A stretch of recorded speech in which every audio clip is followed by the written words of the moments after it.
Hi there. Welcome to Sumit Academy. I do hope that you have subscribed to my channel. Please do so now so that you don't miss out on my previous or future videos.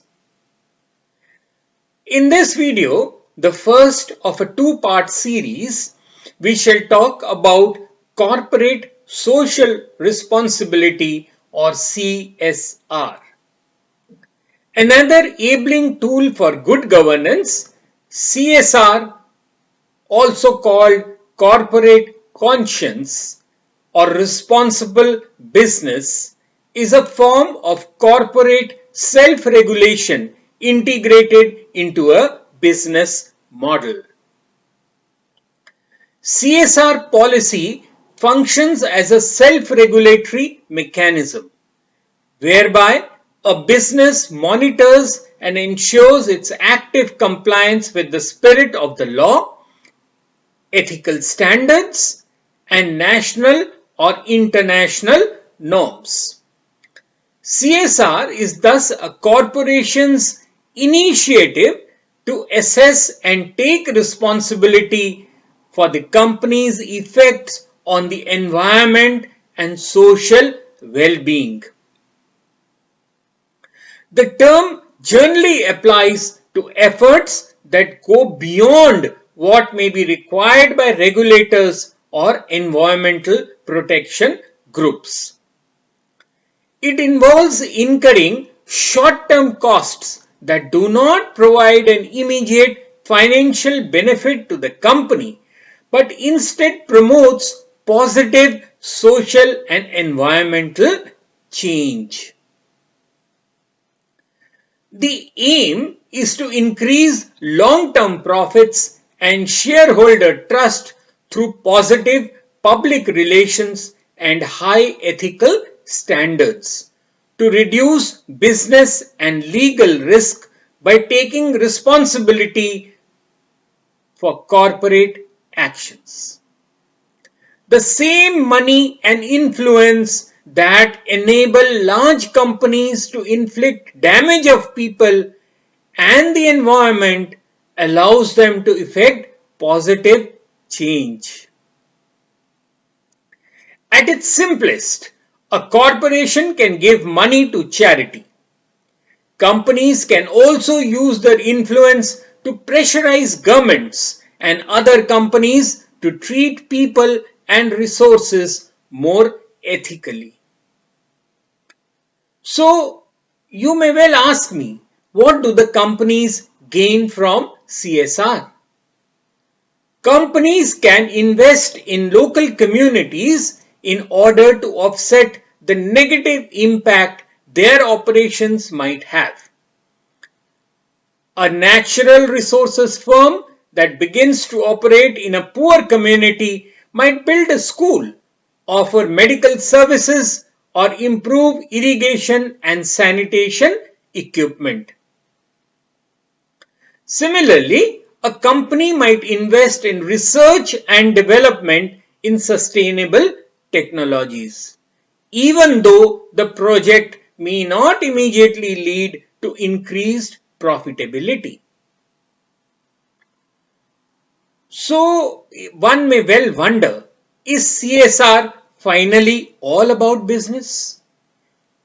Well, in order to account for the importance of social and ecological considerations in doing business, some organizations advocate the concept of the triple bottom line, that is, social, environmental, and economic, or in other words, people, planet, and profit.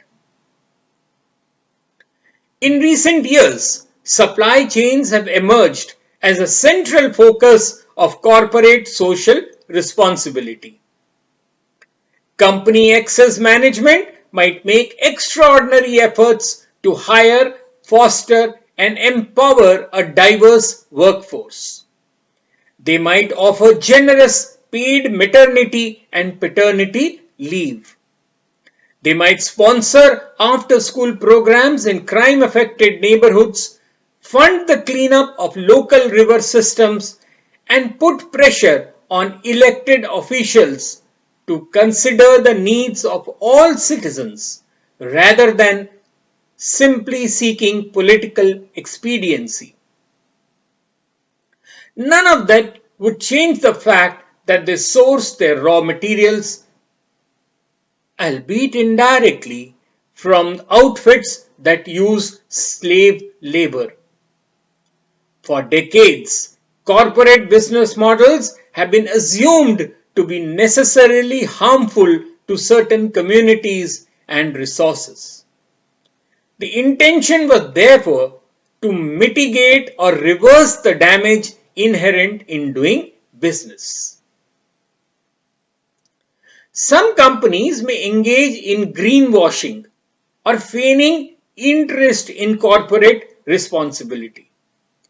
Companies may tout window dressing contributions to the greater good while engaging in morally questionable or inherently unsustainable conduct in the background. So, are there any standards for implementing CSR? In 2010, the International Organization for Standardization released ISO 26000, a set of voluntary standards meant to help companies implement corporate social responsibility. Today's consumers are looking for more than just material products or quality services when choosing a company to work with.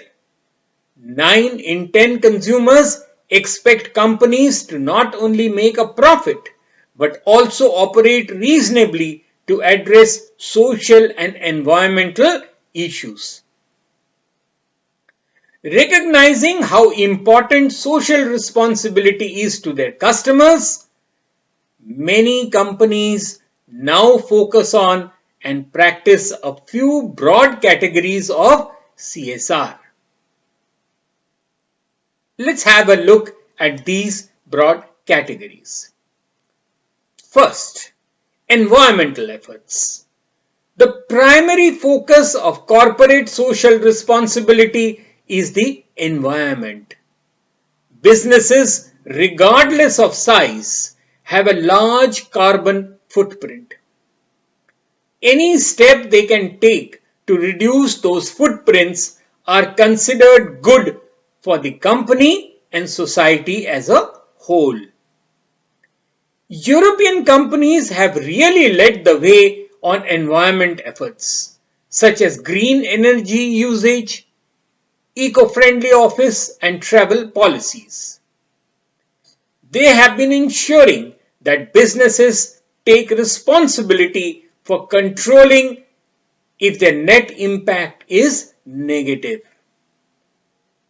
Second, philanthropy. Businesses also practice social responsibility by donating to national and local charities. Third, ethical labor practices. By treating employees fairly and ethically, companies can also demonstrate their CSR.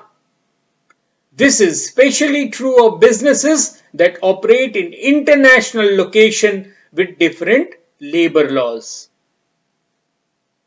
Fourth, volunteering. Attending volunteer events says a lot about companies' sincerity.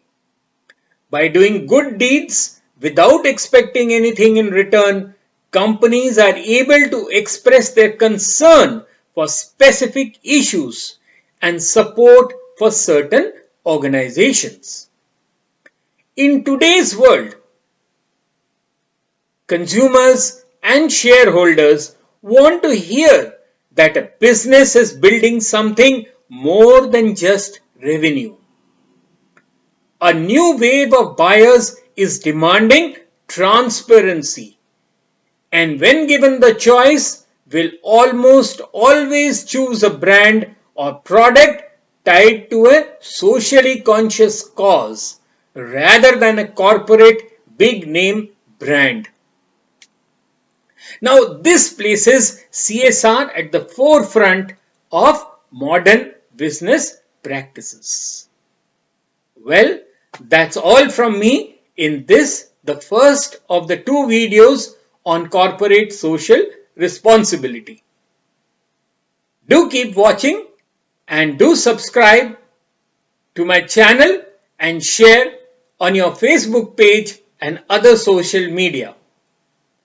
And if you want to get in touch with me, do drop in a line to sumitacademy20@gmail.com. Till later then, cheers.